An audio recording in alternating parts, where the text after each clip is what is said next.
The cabin of Delta Flight 2847 fell silent as passengers turned to witness something that would make headlines across the country. A 12-year-old girl sat frozen in seat 14A, tears streaming down her face, while a flight attendant towered over her with a look of disgust. But what happened next would shake the entire aviation industry to its core. Before we jump back in, tell us where you're tuning in from, and if this story touches you, make sure you're subscribed, because tomorrow I've saved something extra special for you.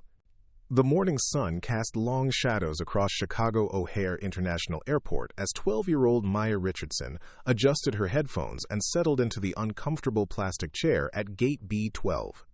Her natural hair was styled in beautiful braids adorned with colorful beads that caught the light every time she moved her head.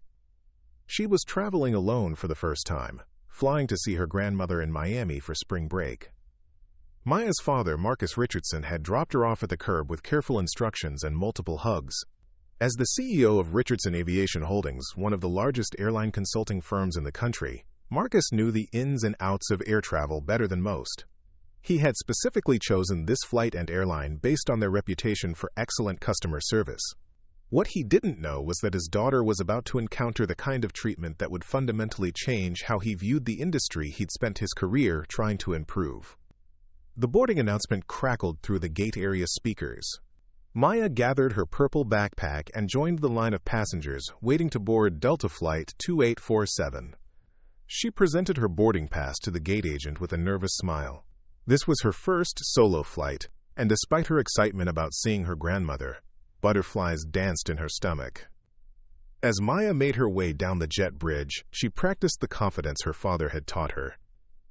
Stand tall. Speak clearly, and remember that you belong anywhere you go, he had told her that morning. She carried those words with her as she stepped onto the aircraft. The plane was a Boeing 737, and Maya easily found her assigned seat in row 14. She had the window seat, just as her father had requested when booking her ticket. As she settled in and placed her backpack under the seat in front of her, she noticed other passengers filing past her, many of them glancing at her with warm smiles. An elderly woman even complimented her beautiful braids as she walked by. Flight attendant Jennifer Walsh had been working for Delta Airlines for 8 years. At 34, she considered herself a veteran of the skies, though her attitude toward passengers had grown increasingly cynical over the years.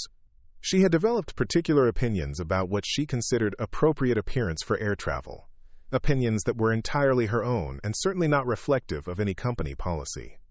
As Jennifer conducted her pre-flight safety checks, she noticed Maya sitting by the window in row 14. Her eyes immediately fixated on the girl's braided hair with its colorful beads. Jennifer felt her jaw tighten with disapproval.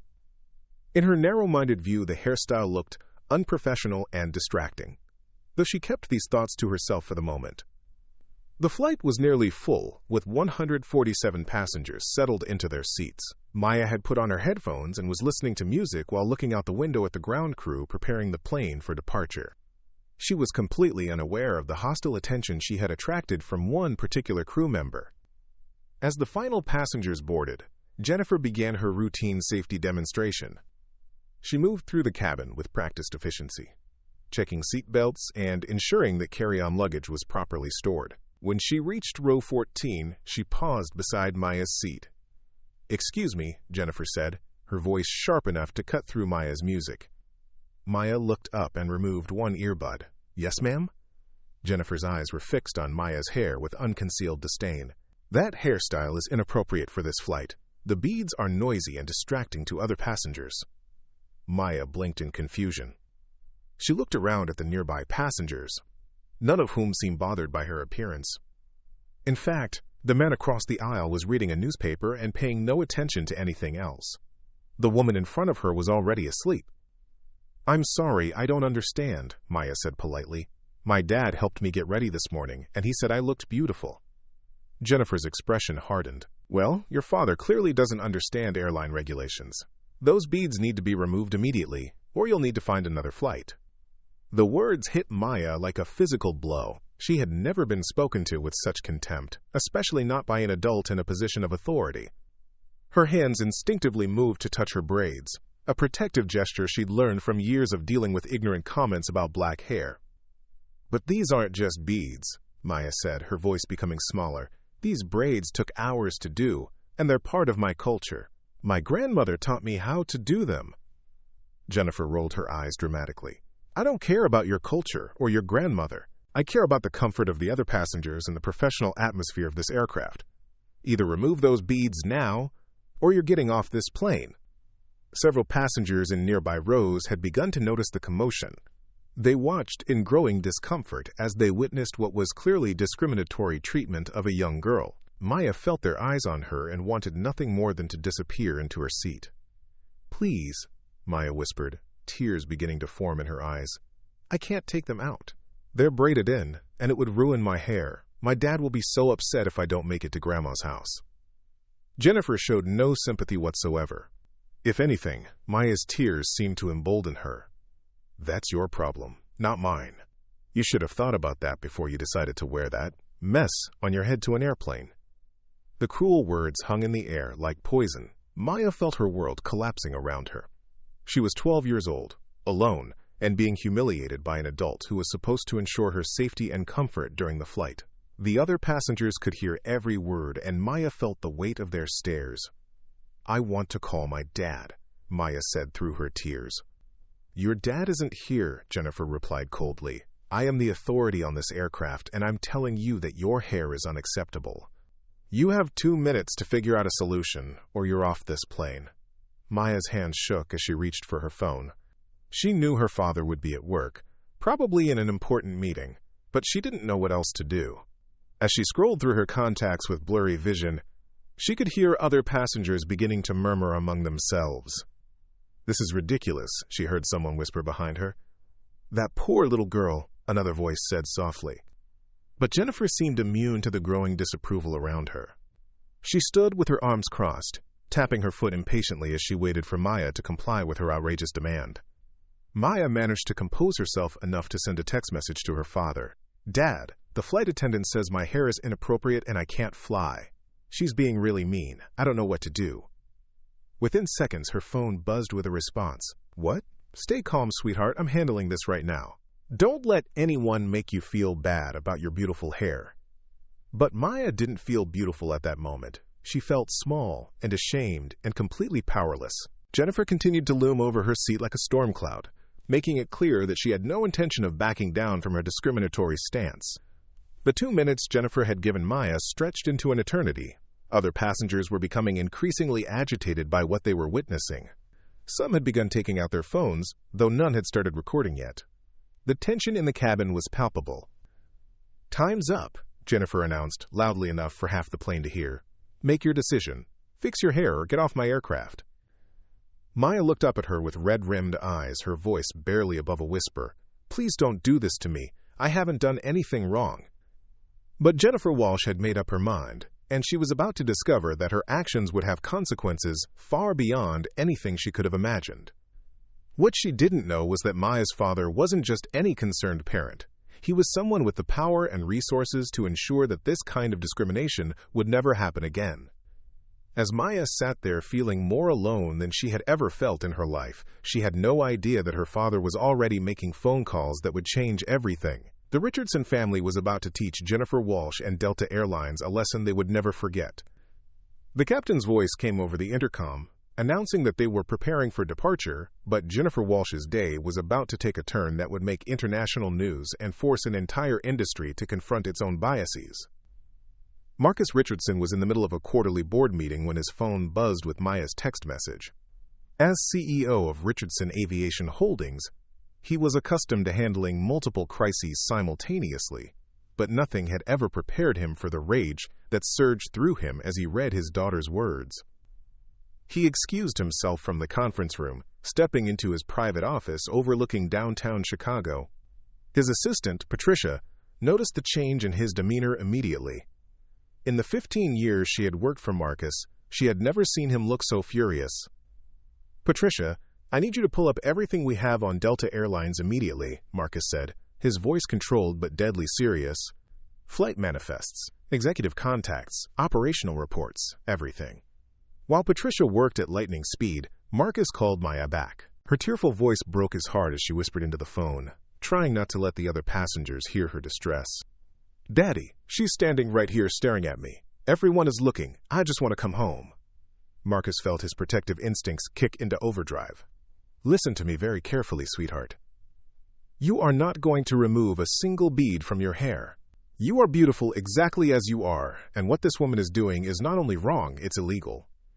I want you to put your phone on speaker and hand it to her. Preparing and narrating this story took us a lot of time, so if you are enjoying it, subscribe to our channel. It means a lot to us. Now, back to the story. Maya's voice trembled. I don't think she'll talk to you. Oh, she'll talk to me, Marcus said with quiet certainty. Trust me on that. Meanwhile, Jennifer Walsh was basking in what she perceived as her authority over the situation. She had dealt with difficult passengers before and always managed to get her way through intimidation and stubbornness. She watched with satisfaction as Maya fumbled with her phone, clearly distressed and compliant. Ma'am, Maya said softly, extending her phone toward Jennifer, my father would like to speak with you. Jennifer snatched the phone with obvious irritation. Sir, I don't know what your daughter has told you, but she's disrupting this flight with her inappropriate appearance. As the senior flight attendant on this aircraft, I have the authority to remove passengers who don't comply with our standards. The voice that came through the phone was calm, measured, and absolutely terrifying in its controlled fury. My name is Marcus Richardson. I'd like you to repeat what you just said about my daughter's appearance being inappropriate. Look, Mr. Richardson, I don't have time for this. Your daughter's hair has loud, distracting beads that are bothering other passengers. She needs to remove them or find another flight. There was a pause that seemed to stretch forever. When Marcus spoke again, his voice carried the weight of someone accustomed to being obeyed. I want you to look around that cabin and tell me exactly which passengers have complained about my daughter's hair. Jennifer glanced around nervously. The truth was that not a single passenger had said anything negative about Maya's appearance. In fact, several had been shooting Jennifer disapproving looks as they witnessed her treatment of the young girl. I don't need specific complaints, Jennifer said defensively. I can see that it's disruptive. What's disruptive, Marcus said, is a flight attendant harassing a 12-year-old girl based on racist assumptions about black hairstyles. What you're doing right now is discrimination, and I want you to understand that every word of this conversation is being recorded. Jennifer felt a flicker of uncertainty, but her pride wouldn't let her back down. I'm not being racist. This is about professionalism and airline standards. Really? Marcus's voice took on a dangerous edge. Then I assume you can cite the specific Delta Airlines policy that prohibits braided hair with beads? Quote, Jennifer opened her mouth to respond, then closed it. She couldn't cite such a policy because it didn't exist. Delta's actual grooming standards applied to employees, not passengers. And even those standards had been updated years ago to be more inclusive of natural black hairstyles. The silence stretched uncomfortably as other passengers continued to watch the scene unfold. Some had begun taking out their phones, and Jennifer was starting to realize that this situation might be spiraling beyond her control. I'm waiting for that policy citation, Marcus continued. Or perhaps you'd like to explain to me why you singled out my daughter when there are passengers on that aircraft wearing baseball caps, hoodies, and tank tops that actually do violate published dress codes. Jennifer's eyes darted around the cabin. There was indeed a man in row 8 wearing a baseball cap, and a teenager in row 20 had on a tank top that exposed his shoulders. She had noticed neither of them, her attention focused entirely on Maya's natural hair. This is different, she stammered. Different how? Marcus pressed. Explain to me exactly how my daughter's neat, clean, professionally braided hair is different from any other passenger's appearance choices.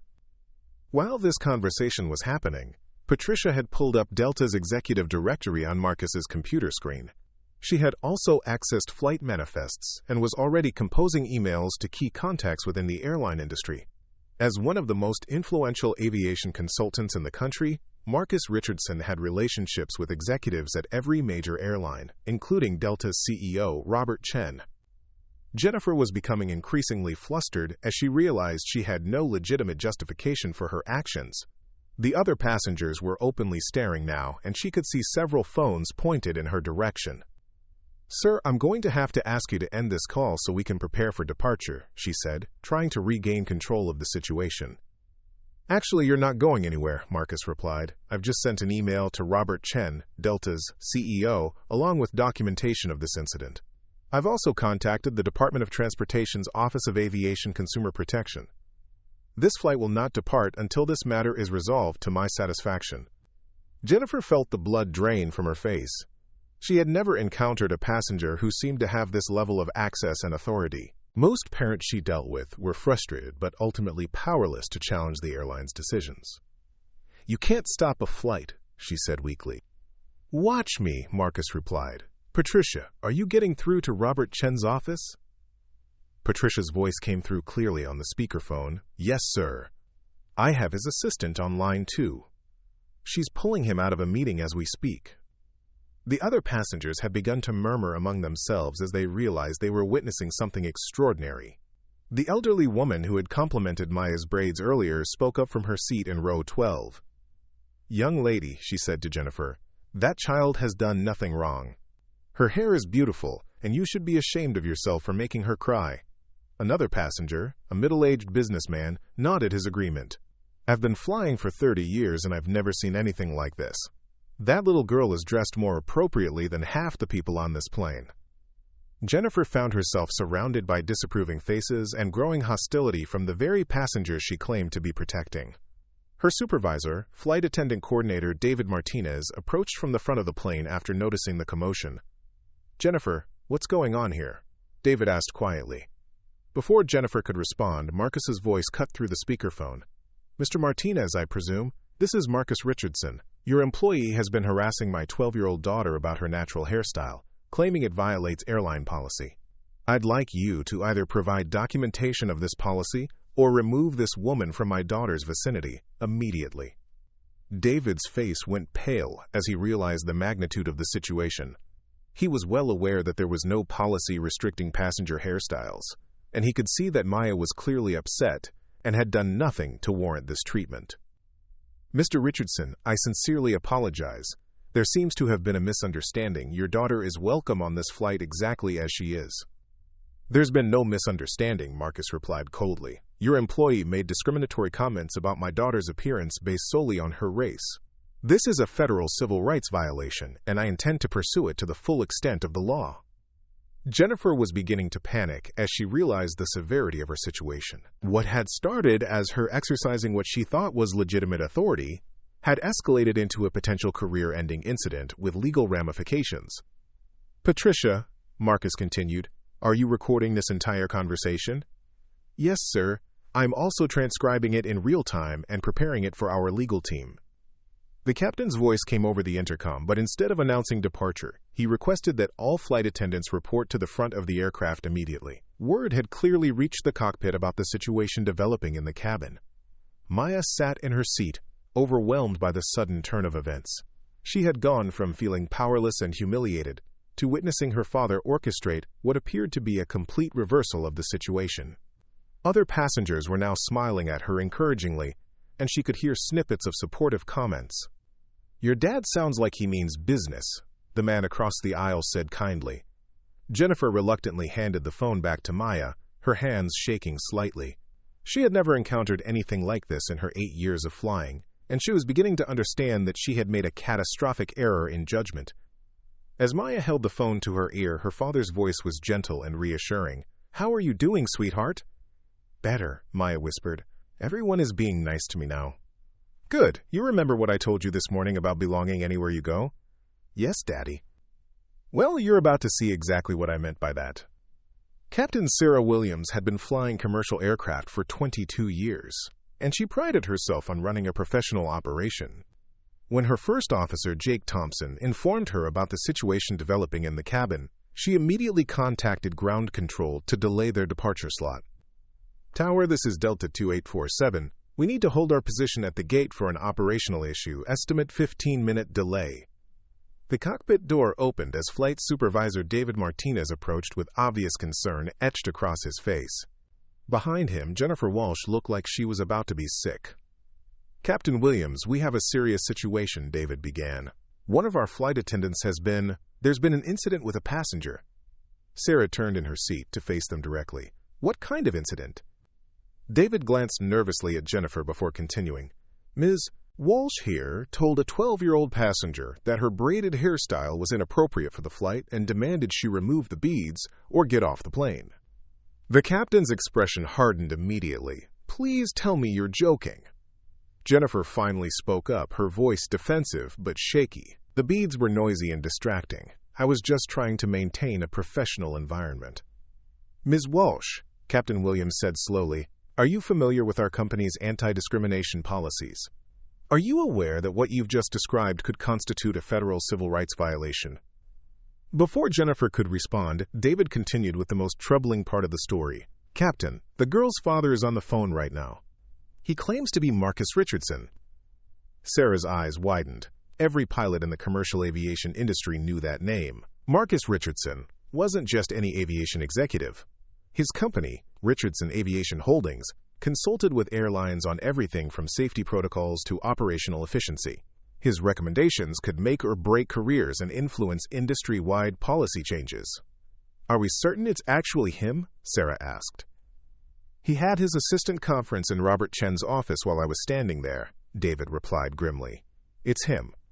The implications hit Sarah like a physical blow. This wasn't just a customer service issue anymore.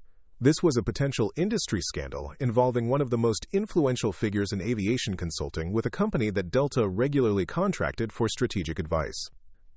Meanwhile, in his Chicago office, Marcus was orchestrating a response that would reverberate throughout the airline industry. Patricia had successfully connected him with Delta CEO Robert Chen, who was now fully briefed on the situation. "Marcus, I can't begin to express how appalled I am," Robert's voice came through the conference phone. "This is exactly the kind of incident we've been working to prevent with our diversity and inclusion training."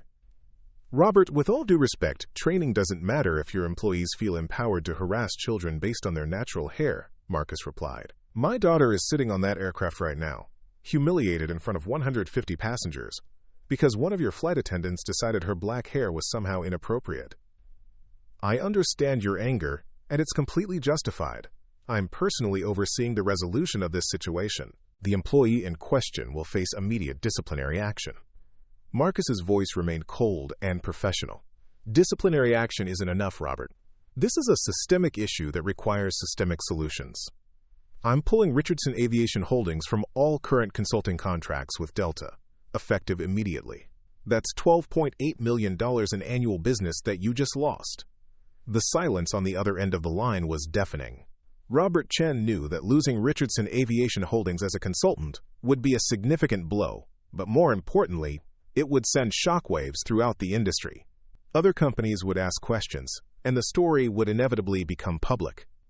Back on the aircraft, word had begun to spread among the passengers about the identity of Maya's father. The businessman in seat 16C, who happened to work in logistics for a major shipping company, recognized the name immediately and had quietly shared the information with nearby passengers. "Did you hear that? Her father is Marcus Richardson," he whispered to the woman beside him. "Who's Marcus Richardson?" she asked. "He's like the most powerful guy in the airline industry. He basically tells airlines how to run their operations. If he's mad at Delta, this is going to be huge." The atmosphere in the cabin had shifted dramatically. What had started as sympathy for a young girl being mistreated had evolved into fascination with the unfolding drama. Passengers were now openly discussing the situation, and several had begun recording video on their phones. Jennifer Walsh stood at the front of the aircraft, fielding increasingly pointed questions from Captain Williams and Flight Supervisor Martinez. She was beginning to understand that her impulsive decision to target Maya's hairstyle was about to destroy her career and potentially damage the airline's reputation. "I want to understand your thought process," Captain Williams said. "A well-dressed, quiet 12-year-old boards our aircraft with neat, professional braids. And your first instinct was to harass her about her appearance?" "I didn't harass her," Jennifer protested weakly. "I was enforcing standards." "What standards?" David Martinez interjected. "Show me the policy manual that says passengers can't wear braided hair with beads." Jennifer couldn't respond because no such policy existed. She was forced to confront the uncomfortable truth that her actions had been based entirely on her own prejudices and misconceptions about appropriate black hairstyles. The gate agent, Susan Clark, approached the aircraft door with urgent news. "We just received word from corporate headquarters in Atlanta. They want this situation contained immediately. Apparently, the passenger's father has significant influence in the industry. Captain Williams nodded grimly. How significant? Significant enough that the CEO is personally involved, and our stock price has already dropped 2 points since news of this incident started circulating among industry insiders. The revelation sent another wave of shock through the crew. In the space of 30 minutes, Jennifer's discriminatory treatment of a child had escalated into a corporate crisis with financial implications for the entire company. Maya, meanwhile, had been listening to her father coordinate with various executives and legal representatives. She was beginning to understand that her father wasn't just defending her. He was using this incident to address a much larger problem within the airline industry. "Daddy," she said during a brief pause in his phone calls, "are you really going to make them change how they treat people?" Marcus's voice softened as he spoke to his daughter. "Sweetheart, what happened to you today happens to too many people who look like us. But, unlike most families, we have the power to do something about it. So yes, we're going to make some changes." Patricia's voice came through the speaker. "Mr. Richardson, I have the FAA's Office of Civil Rights on line 3. They want to open an immediate investigation." "Transfer them to conference room B and patch in our legal team," Marcus instructed. "Also, get me Janet Morrison from the NAACP Legal Defense Fund." This is going to be bigger than just one airline. Back on the aircraft, Captain Williams had made a decision that would further complicate Delta's situation. She announced over the intercom that due to an operational issue, the flight would be delayed indefinitely while they resolved a passenger service matter. The announcement caused a stir among the passengers, many of whom were now fully aware of what was happening. Instead of anger about the delay, however, most passengers seemed supportive of Maya and critical of the airline's handling of the situation. "Good for her father," said the elderly woman in row 12. "Someone needs to hold these airlines accountable for how they treat people." A college student in row 23 had begun live tweeting the incident, and her posts were already being shared across social media platforms. #Delta discrimination began trending within the hour, even though the flight was still sitting at the gate. Jennifer Walsh was called into the aircraft's galley for a private conversation with Captain Williams and David Martinez. The discussion was brief but decisive. "Ms. Walsh, you're being removed from this flight immediately," Captain Williams announced. "You'll be escorted off the aircraft and suspended pending a full investigation. This incident will be reported to HR, legal, and federal authorities." The color drained from Jennifer's face. "You can't do this. I was just doing my job." "No," David Martinez replied firmly. "Your job is to ensure passenger safety and comfort. What you did was create a hostile environment for a child based on racial bias. That's not just against company policy, it's against federal law." As Jennifer gathered her belongings and prepared to leave the aircraft in disgrace, she passed by Maya's seat one final time. The young girl looked up at her with a mixture of sadness and confusion, as if she couldn't understand how an adult could harbor such hostility toward a child. "I'm sorry," Jennifer whispered, finally grasping the enormity of what she had done. But her apology was too little, too late. The damage had been done, and the consequences were only beginning to unfold. Marcus Richardson was about to board that aircraft, and when he did, everyone would finally understand the full scope of the mistake that Jennifer Walsh had made. 27 minutes after the scheduled departure time, a black town car pulled up to the VIP entrance of Chicago O'Hare International Airport. Marcus Richardson stepped out, his tailored charcoal suit and confident stride immediately marking him as someone of importance. Airport security personnel, who had been briefed on his arrival, escorted him through expedited screening protocols typically reserved for federal officials and airline executives. In the Delta Airlines corporate office at O'Hare, Regional Director Amanda Foster was frantically coordinating damage control efforts. She had been pulled from her vacation in Colorado when news of the incident reached Atlanta headquarters.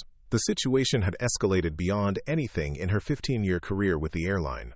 "Status report," Amanda demanded as she entered the emergency response room that had been hastily set up. Twitter mentions of #Delta discrimination have exceeded 50,000 in the past hour, reported social media coordinator Kevin Park. The hashtag is trending in Chicago, Atlanta, and Miami.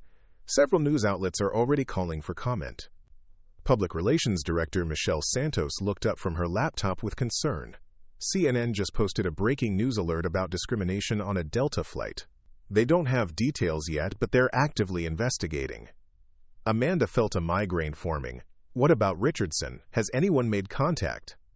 "He's in the building," Security Chief Tom Bradley reported. "He declined our offer to resolve this privately in a conference room. He specifically requested to board the aircraft to check on his daughter." The implication sent a chill through the room. Marcus Richardson was about to walk onto that plane in front of 147 passengers and crew members who would witness firsthand the moment when Delta's executives would have to face the man whose child they had discriminated against. On Flight 2847, replacement flight attendant Kelly Chen had boarded to take Jennifer's place. Kelly was a 10-year veteran known for her exceptional customer service skills and cultural sensitivity training. Her first action was to approach Maya's seat with a genuine smile and sincere apology. "Hi, Maya," Kelly said warmly. "My name is Kelly, and I'm going to be taking care of you for the rest of this flight. I want you to know that what happened to you was completely unacceptable, and it doesn't represent who we are as a company." Maya looked up with red-rimmed eyes but managed a small smile. "Thank you. Everyone has been really nice to me since everything happened." The passenger in seat 14B, a mother traveling with her own teenage daughter, had moved to comfort Maya during the ordeal. "This young lady has shown more grace and maturity than the adult who was supposed to be caring for her," she told Kelly. Kelly nodded solemnly. "I couldn't agree more. Maya, is there anything I can get for you? A snack, something to drink, or maybe we could move you to first class where you'd have more space." "My dad told me to stay in my seat until he gets here," Maya replied. "He said he's coming to pick me up." Kelly's expression shifted slightly. Like most Delta employees at O'Hare, she had been briefed that Marcus Richardson was en route to the aircraft, but she hadn't realized he was planning to board. Captain Williams' voice came over the intercom. "Ladies and gentlemen, we apologize for the extended delay. We're working to resolve an operational matter and will provide updates as they become available. Thank you for your patience." The announcement drew murmurs from passengers who were now fully invested in the unfolding drama. Many had been following the social media coverage on their phones and understood they were witnessing something that would likely make national news. Marcus Richardson cleared the final security checkpoint and entered the secured area of Terminal B. His phone had been ringing continuously with calls from industry colleagues, civil rights attorneys, and news media. Patricia had filtered the most urgent calls, including one from Congressman James Mitchell, who chaired the House Subcommittee on Aviation. "Mr. Richardson," Patricia's voice came through his earpiece. "Congressman Mitchell wants to discuss potential congressional hearings on airline discrimination practices. He says this incident could be the catalyst for comprehensive industry reform." "Schedule a call for tomorrow morning," Marcus replied as he walked through the terminal. "Right now, my only priority is my daughter." Airport personnel had cleared a path for Marcus, and other travelers stopped to watch as the small entourage made its way toward Gate B12. Word had spread among airport employees about the situation, and many recognized Marcus from industry publications and conferences. Gate agent Susan Clark spotted Marcus approaching and immediately notified the aircraft. "Captain Williams, Mr. Richardson is at the gate. He's requesting permission to board." Sarah Williams felt her stomach tighten. She had dealt with angry passengers before, but never someone with Marcus Richardson's influence and power. She knew that how she handled the next few minutes could determine the trajectory of her career. "Permission granted," she replied. "Notify all crew members to stand by." As Marcus approached the aircraft door, he paused to survey the scene. Through the windows, he could see passengers looking toward the front of the plane with anticipation. News cameras had begun gathering in the terminal, kept at a distance by security but clearly documenting the unprecedented situation. Regional Director Amanda Foster made one final attempt to contain the situation privately. She approached Marcus at the gate with Delta's head of customer service, Robert Kim. "Mr. Richardson, I'm Amanda Foster, Delta's Regional Director for the Midwest. I want to personally apologize for what happened to your daughter and assure you that we're taking immediate action to address this situation." Marcus turned to face her with a controlled expression that revealed nothing of his emotions. "Miss Foster, your employee humiliated my 12-year-old daughter in front of a plane full of strangers because of the color of her skin and the texture of her hair. Your immediate action should have been preventing the situation in the first place." "You're absolutely right," Amanda replied quickly. "We want to make this right. We're prepared to offer full compensation, first-class upgrades for your daughter's future travel, and a comprehensive review of our training protocols." Marcus's response was measured but devastating. "Ms. Foster, I don't want your money or your upgrades. I want systemic change that ensures no other child experiences what my daughter went through today. and I want accountability that goes beyond suspending one flight attendant." Robert Kim stepped forward nervously. "Sir, what would you consider appropriate accountability?" "You'll find out," Marcus replied simply. "Right now I need to see my daughter." With that, Marcus stepped onto the aircraft that had become the center of a growing national controversy. The moment his foot crossed the threshold, every passenger on the plane turned to look at him. The silence was deafening. Maya looked up from her seat and saw her father walking down the aisle toward her. The relief on her face was visible to everyone around her, and several passengers felt tears forming in their eyes as they witnessed the reunion between a protective father and his traumatized child. "Daddy," Maya said, her voice breaking as she stood up and rushed into his arms. Marcus hugged his daughter tightly, whispering reassurances in her ear as passengers throughout the cabin watched the emotional scene. The contrast was stark. A powerful business executive whose influence could shake an entire industry, reduced to a concerned father comforting his hurt child. "Are you okay, sweetheart?" Marcus asked, pulling back to examine Maya's face. "I am now," Maya replied. "But Daddy, why did she say those things about my hair? Grandma taught me these braids are beautiful." Marcus's jaw tightened as he was reminded of the discriminatory treatment his daughter had endured. He looked around the cabin, making eye contact with several passengers who nodded supportively. "Your hair is beautiful, and your grandmother is right," Marcus said loudly enough for nearby passengers to hear. "Some people haven't learned to appreciate the beauty in everyone, but that's their failing, not yours." The elderly woman in row 12 spoke up. "Your daughter is a remarkable young lady, sir. She handled herself with dignity throughout this entire ordeal." Other passengers murmured their agreement, and Marcus felt a surge of pride in his daughter's strength and composure. Captain Williams approached from the front of the aircraft, her expression serious but respectful. "Mr. Richardson, I'm Captain Sarah Williams. I want to personally apologize for what happened to your daughter on my aircraft. There's no excuse for the treatment she received."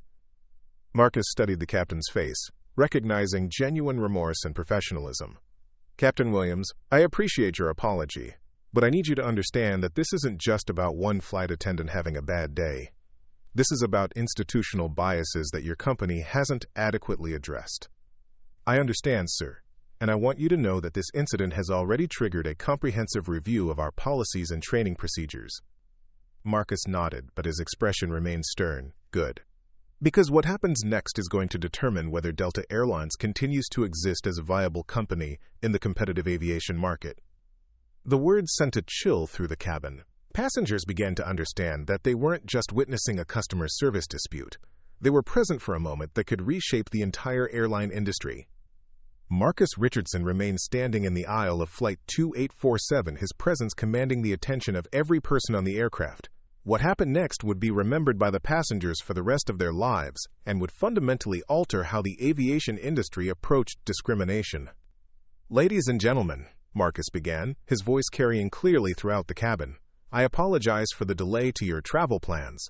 My name is Marcus Richardson, and I'm Maya's father." Several passengers nodded, already aware of his identity from whispered conversations and social media posts. But Marcus wasn't finished. "What you witnessed today was my 12-year-old daughter being subjected to racial discrimination by a Delta Airlines employee. She was told that her natural hair was inappropriate and unprofessional, and she was threatened with removal from this aircraft." The cabin remained silent except for the occasional murmur of support. Marcus continued, his voice growing stronger with each word. "I want you all to understand that this isn't an isolated incident. This is part of a pattern of discrimination that affects countless travelers who don't fit narrow, often racially biased definitions of what's considered appropriate appearance." In the corporate emergency response room, Amanda Foster and her team watched through security cameras as Marcus addressed the passengers. The implications were staggering. He was essentially conducting a public forum on airline discrimination with nearly 150 witnesses. "Sir," Michelle Santos said urgently, "he's creating a public relations nightmare that we may never recover from. Every passenger on that plane is a potential media witness." Amanda's phone rang with a call from Atlanta headquarters. CEO Robert Chen's voice was tense with barely controlled panic. "Amanda, what's your status? The board of directors is asking for minute-by-minute updates. Our stock has dropped another 3 points since Richardson boarded that aircraft." "Sir, he's addressing the passengers directly. He's essentially turned the cabin into a courtroom, and we're the defendants." Robert's silence spoke volumes. Delta Airlines was facing a crisis unlike anything in its corporate history, and it was being orchestrated by one of the most influential figures in the aviation industry. Back on the aircraft, Marcus had moved to address the broader implications of the incident. "I run a company called Richardson Aviation Holdings. We consult with airlines on operational efficiency, safety protocols, and industry best practices. Over the years, we've worked with Delta Airlines on multiple projects, helping them improve their services and competitive position." Captain Williams felt her blood run cold. She had read reports authored by Richardson Aviation Holdings during her management training. The company's recommendations had influenced everything from pilot scheduling to passenger service protocols across the industry. "Today, that business relationship ends," Marcus announced. Effective immediately, Richardson Aviation Holdings is terminating all contracts with Delta Airlines. That represents approximately $12.8 million in annual consulting revenue that Delta will need to find elsewhere. The financial impact of that announcement rippled through the cabin like a shockwave. Several passengers who worked in business understood the significance. This wasn't just about money, it was about industry reputation and competitive positioning. Marcus's phone buzzed with an incoming call. Patricia's voice came through his earpiece. "Sir, I have United Airlines CEO Scott Harrison on the line. He's requesting an emergency meeting to discuss Richardson Aviation Holdings taking over the consulting contracts you're pulling from Delta." "Tell him I'll call him back in 1 hour," Marcus replied quietly, but several nearby passengers overheard the exchange. The revelation that Delta's competitors were already circling like sharks added another layer of drama to the unfolding situation. Flight attendant Kelly Chen approached Marcus respectfully. "Sir, is there anything we can do to make this right for Maya? We want to ensure she feels safe and comfortable." Marcus studied Kelly's face and recognized genuine concern and professionalism. "Kelly, isn't it? I appreciate your sincerity, but the damage has already been done. My daughter will remember this experience for the rest of her life. The question now is whether other children will face similar treatment in the future." Maya, who had been listening quietly from her seat, spoke up. "Daddy, can we still go see Grandma?" The innocent question from his daughter reminded Marcus of what this was ultimately about, a child's right to travel without facing discrimination. His expression softened as he knelt beside Maya's seat. "Of course we can, sweetheart, but we're going to make sure this never happens to another little girl again." The passenger in seat 16C, businessman Thomas Wright, stood up and addressed Marcus directly. "Sir, I work in corporate logistics, and I want you to know that what I witnessed today was completely unacceptable. That flight attendant's behavior was disgraceful, and I'll be filing a formal complaint with the Department of Transportation." His statement seemed to open floodgates of support from other passengers. The college student in row 23 held up her phone. "I've been live streaming this entire incident. Over 100,000 people are watching right now, and the comments are overwhelmingly supportive of Maya and critical of Delta." An elderly gentleman in row 8 removed his baseball cap and addressed the cabin. "I'm a retired federal judge, and what I witnessed today was clear-cut discrimination based on racial bias. If you need expert witnesses for any legal proceedings, I'm happy to provide testimony." The support from fellow passengers was overwhelming, and Maya began to smile for the first time since the ordeal began. She saw firsthand that most people were good, and that her father's influence came not just from his business success but from his commitment to fighting injustice. Marcus's phone rang again. This time it was Congressman James Mitchell calling directly. "Marcus, I've been following this situation through news reports and social media. I want to schedule congressional hearings on airline discrimination practices. Will you testify?" Marcus stepped into the galley to take the call privately, but his voice carried throughout the front section of the aircraft. "Congressman, I'll not only testify, I'll provide comprehensive documentation of discriminatory practices across the industry. This incident is just the tip of the iceberg." Regional Director Amanda Foster made the decision to board the aircraft herself, despite the risks involved. She needed to attempt damage control before the situation spiraled completely out of her ability to manage. As she entered the cabin, she was struck by the atmosphere. Instead of the typical pre-flight anxiety and impatience, there was an energy of solidarity and purpose. Passengers were engaged in conversations about civil rights, corporate accountability, and social justice. "Mr. Richardson," Amanda said as she approached. "I'm Amanda Foster. We spoke at the gate." Marcus turned to face her, his expression unreadable. "Ms. Foster, I assume you're here to make another offer of compensation and empty promises about policy changes." "Actually, I'm here to listen," Amanda replied, surprising him with her directness. "I want to understand what it will take to not only make this right for Maya, but to prevent it from happening again." The honesty in her voice caught Marcus off guard. He had expected more corporate deflection and damage control tactics. "Ms. Foster, the fact that you're asking that question suggests you might actually understand the scope of this problem, but understanding and implementing meaningful change are two very different things." Amanda nodded. "You're right, but I want you to know that this incident has already triggered the most comprehensive review of our policies and training procedures in Delta's history. We're bringing in external consultants, civil rights organizations, and cultural sensitivity experts." "That's a start," Marcus replied, "but it's not enough. This industry needs federal oversight, mandatory bias training for all customer-facing employees, and financial penalties severe enough to make discrimination costly for airlines that allow it to continue." As their conversation continued, passengers throughout the cabin listened intently. They were witnessing high-level negotiations that would likely influence airline policies for years to come. Maya looked up at her father with admiration. She was beginning to understand that her terrible experience was being transformed into something that could help other people avoid similar treatment. "Daddy," she said quietly, "are we really going to change how airlines treat people?" Marcus smiled at his daughter, his first genuine smile since boarding the aircraft. "We're going to try, sweetheart. And judging by all the support we're getting, I think we have a good chance of succeeding." The transformation of Flight 2847 from a routine domestic flight into a catalyst for industry-wide change was now complete. What remained to be seen was whether the promises being made in that cabin would translate into lasting reform throughout the aviation industry. 3 hours after Flight 2847's scheduled departure time, the aircraft finally pushed back from Gate B-12 at Chicago O'Hare. But this wasn't the same flight that had been scheduled that morning. What took off was a symbol of transformation, carrying passengers who had witnessed history in the making and would carry this story with them for the rest of their lives. Marcus Richardson had made a decision that surprised everyone, including Maya. Instead of taking his daughter off the flight in protest, he chose to complete the journey to Miami. His reasoning was simple but profound. Maya deserved to visit her grandmother without letting discrimination derail her plans, and more importantly, they weren't going to let fear or hatred win. "We don't run from problems," he told Maya as they settled into their seats.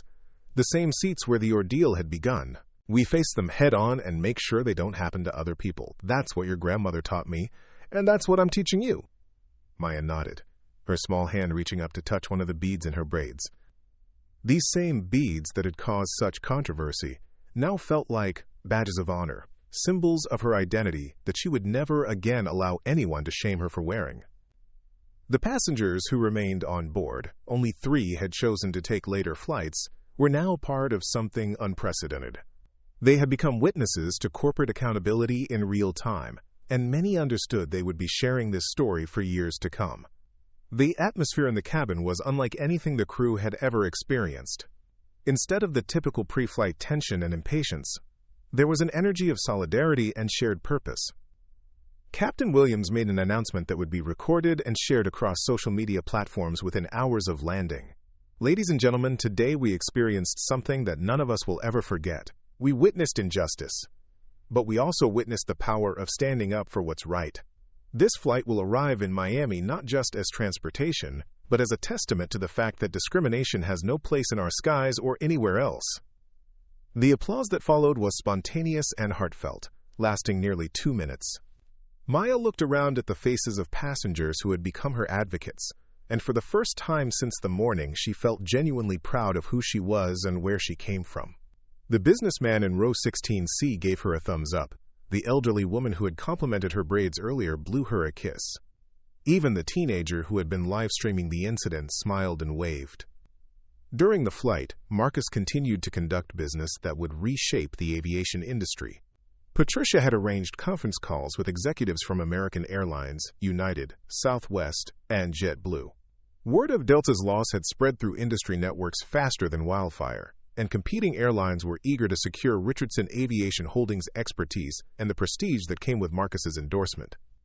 But Marcus had bigger plans than simply switching business partners. He was using this moment to leverage industry-wide change that would extend far beyond individual corporate contracts. "I'm not just looking for new consulting contracts," he told Southwest CEO Gary Palmer during a call from 30,000 feet, his voice carrying clearly through the business class cabin. "I'm looking for airlines willing to implement comprehensive anti-discrimination policies that go beyond federal minimums. The company that demonstrates the strongest commitment to equality and inclusion will earn not just my business but my public endorsement and recommendation to every other major corporation I work with."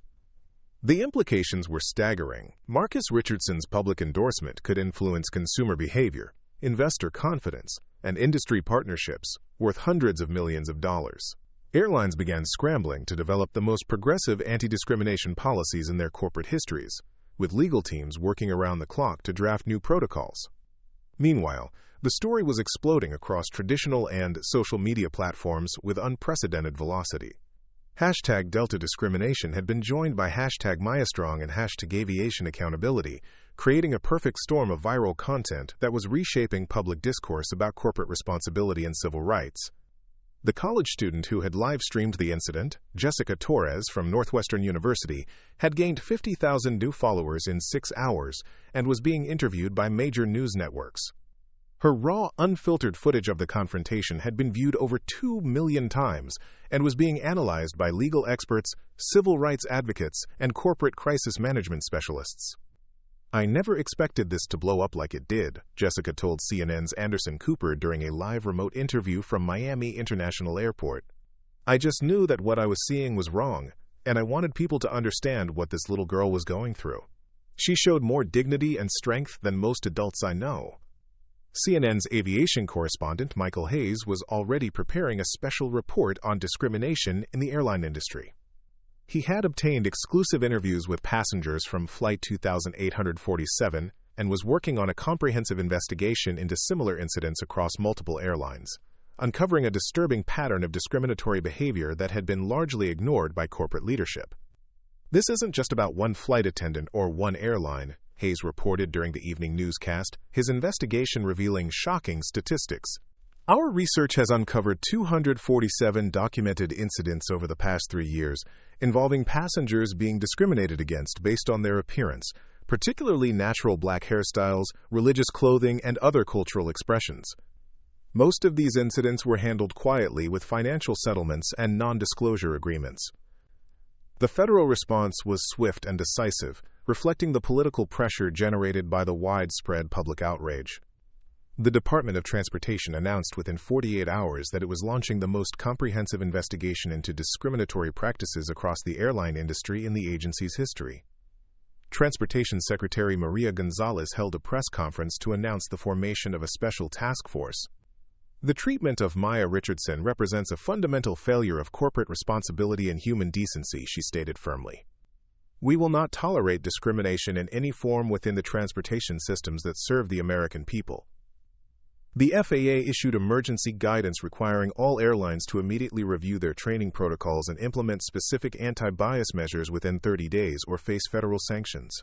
Airlines that failed to comply would lose their operating certificates, effectively grounding their fleets until they demonstrated compliance with new anti-discrimination standards. Jennifer Walsh, the flight attendant whose actions had triggered this industry-wide reckoning, was terminated from Delta Airlines after an expedited investigation that took less than 72 hours. But her firing was just the beginning of the consequences she would face, and her story became a cautionary tale that would be studied in business schools and legal seminars for years to come. The Department of Justice announced it was reviewing the incident for possible federal civil rights violations, with prosecutors indicating that criminal charges were being considered under the Civil Rights Act. Jennifer's attorney, Robert Davidson, issued a statement acknowledging his client's serious error in judgment, but arguing that criminal prosecution would be excessive. More significantly, Jennifer found herself at the center of a media storm that exposed the real-world consequences of workplace discrimination. Employment attorneys noted that her termination would likely make her unemployable in the airline industry, serving as a powerful deterrent to other employees who might consider similar behavior. This case demonstrates that individual acts of discrimination can have devastating consequences not just for the victims but for the perpetrators, explained employment law professor Dr. Angela Martinez from Georgetown University. Jennifer Walsh's career is effectively over, and she faces potential criminal liability. This sends a clear message that discriminatory behavior will not be tolerated or protected by corporate structures. But the story's impact went far beyond individual consequences. Within a week of the incident, 5 major airlines had announced comprehensive policy overhauls that restructured their entire approach to customer service and employee training. American Airlines implemented mandatory quarterly bias training for all customer-facing employees, developed in partnership with the Southern Poverty Law Center and the Anti-Defamation League. The training included specific modules on recognizing and preventing appearance-based discrimination, with particular emphasis on understanding cultural differences in hairstyles, clothing, and religious practices. United Airlines established a passenger advocacy department specifically to handle discrimination complaints, with a direct reporting line to the CEO and authority to investigate and resolve incidents within 24 hours. The department was staffed by civil rights attorneys and cultural sensitivity experts who could provide immediate intervention when discriminatory behavior was reported. Southwest Airlines partnered with the NAACP to develop cultural sensitivity protocols that went beyond basic training to include ongoing education about diverse communities and their cultural practices. The airline also established a passenger bill of rights that explicitly protected travelers from appearance-based discrimination. The most dramatic change came from an unexpected source: JetBlue Airways, seeking to differentiate itself from its competitors and capitalize on the crisis facing other airlines, announced the Maya Richardson Inclusion Initiative, a comprehensive program that would make it the first airline to explicitly protect passengers from discrimination based on natural hairstyles, religious dress, and cultural expression. The initiative included a passenger bill of rights that specifically addressed appearance-based discrimination, mandatory training developed in partnership with civil rights organizations, and a zero-tolerance policy for employees who engaged in discriminatory behavior. JetBlue also committed to hiring diversity officers for every major hub and establishing a $10 million fund to support civil rights organizations working on transportation equity issues. Marcus Richardson was invited to serve on JetBlue's board of advisors for the initiative, a position that would allow him to influence industry practices for years to come. More importantly, Richardson Aviation Holdings signed an exclusive consulting contract with JetBlue worth $15 million annually, more than Delta had been paying and representing a significant competitive advantage for JetBlue. This partnership represents more than a business relationship, JetBlue CEO Robin Hayes announced during a press conference at the airline's Long Island City headquarters. Marcus Richardson and his daughter Maya have shown us that true leadership means standing up for what's right, even when it's difficult. We're honored to work with them to create an aviation industry that truly serves all Americans. The congressional hearings that Congressman Mitchell had promised began just 3 weeks after the incident, drawing unprecedented media attention and bipartisan support. The House Subcommittee on Aviation expanded its scope to include comprehensive hearings on discrimination across all modes of transportation, with Marcus serving as the lead witness in a series of sessions that would ultimately span 6 months. Mr. Chairman, Marcus said during his opening testimony, wearing the same charcoal suit he had worn on Flight 2847, "My daughter's experience was traumatic, but it was not unique. Our investigation has documented similar incidents affecting passengers from virtually every minority community. We found evidence of discrimination against Muslim women wearing hijabs, Sikh men wearing turbans, Orthodox Jewish passengers, Native Americans with traditional hairstyles, and countless black passengers like my daughter. The time for voluntary compliance and empty corporate promises has passed. We need federal standards with real enforcement mechanisms and penalties, severe enough to change corporate behavior." Quote, Maya accompanied her father to Washington for the hearings, her presence in the committee room serving as a powerful reminder of why these policy changes were necessary. She sat in the front row, her braids still adorned with colorful beads, occasionally nodding as her father spoke about the need for systemic change. The hearings resulted in bipartisan legislation known as the Equal Skies Act, which established federal standards for non-discriminatory treatment of airline passengers and created significant financial penalties for violations. The legislation passed both houses of Congress with overwhelming support and was signed into law by the president in a Rose Garden ceremony that Maya attended. Today we send a clear message that discrimination has no place in American transportation, the president said as Maya stood beside him during the signing ceremony. This young lady's courage in the face of injustice has created lasting change that will protect countless future travelers. 6 months after the incident, Maya Richardson was invited to speak at the National Association for the Advancement of Colored People's annual convention in Detroit. Standing at the podium with poise that belied her age, she addressed an audience of 3,000 civil rights leaders and activists, her speech broadcast live on C-SPAN and social media platforms. "When that flight attendant told me my hair was inappropriate, I felt small and ashamed," Maya said, her voice clear and confident. "But my father taught me that we don't let other people's ignorance define our worth. And sometimes, when bad things happen to us, we can use those experiences to make sure good things happen for other people. I hope that what happened to me means that other kids won't have to go through the same thing." The standing ovation lasted for 3 minutes, with many audience members wiping away tears. Maya Richardson had become more than a symbol of discrimination overcome. She had become a voice for change and resilience that inspired activists across multiple generations. Delta Airlines, meanwhile, faced consequences that extended far beyond the immediate financial loss of Richardson Aviation Holdings' contract. The company's stock price dropped 12% in the weeks following the incident, and passenger bookings declined significantly as travelers chose competitors with stronger anti-discrimination policies. CEO Robert Chen ultimately used the crisis as an opportunity for comprehensive transformation. Delta implemented the most aggressive anti-discrimination measures in the industry, hoping to turn its biggest corporate embarrassment into a competitive advantage through industry leadership on civil rights issues. "The Maya Richardson incident was a wake-up call for our entire industry," Chen said during a corporate restructuring announcement that allocated $50 million to diversity and inclusion initiatives. "We failed a 12-year-old girl and her family, but we're determined to ensure that failure leads to systemic improvement that benefits all travelers. We're not just changing our policies, we're changing our culture."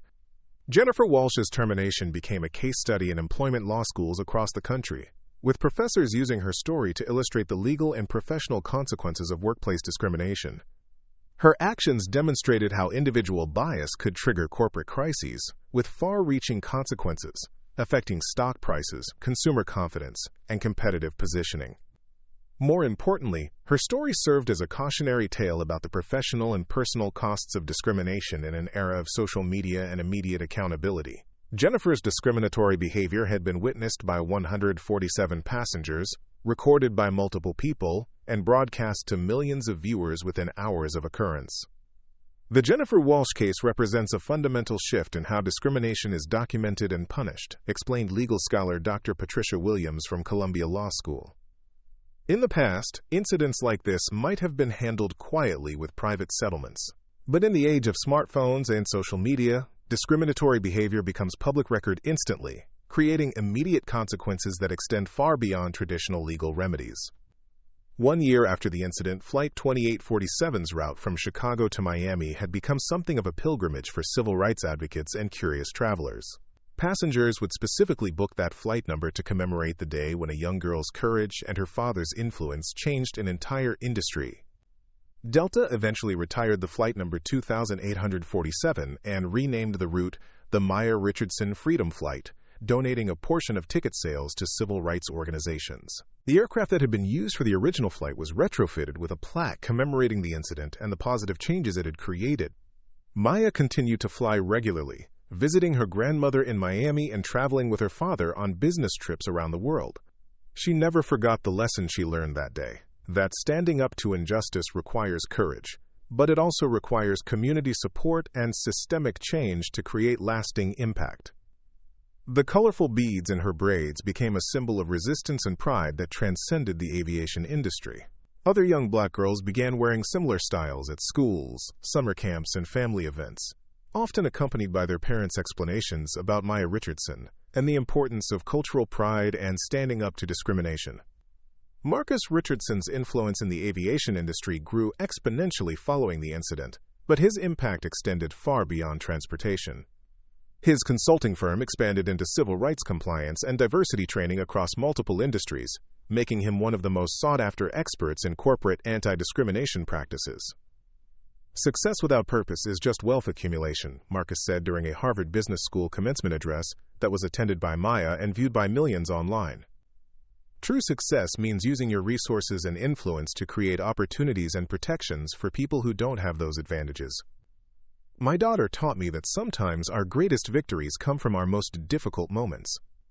The legacy of Flight 2847 extended far beyond the aviation industry, becoming a catalyst for broader conversations about workplace discrimination, corporate accountability, and the power of individual courage in confronting systemic bias. Business schools incorporated the incident into their curricula, using it to teach students about crisis management, corporate social responsibility, and the importance of inclusive policies. Maya Richardson, now a confident teenager and accomplished public speaker, continues to travel the world with her natural hair styled in braids with colorful beads. She carries with her the knowledge that sometimes the worst experiences in our lives can become the foundation for the most meaningful changes we create. And in airports across America and around the world, flight attendants think twice before making assumptions about passengers based on their appearance, knowing that the next traveler they encounter might have the power to hold them accountable for their actions. The little girl in seat 14A had grown up to change the world, one flight at a time, proving that courage and conviction can overcome prejudice and create lasting transformation that benefits generations to come. Up next, you've got two more standout stories right on your screen. If this one hits the mark, you won't want to pass these up. Just click and check them out. And don't forget to subscribe and turn on the notification bell so you don't miss any upload from us.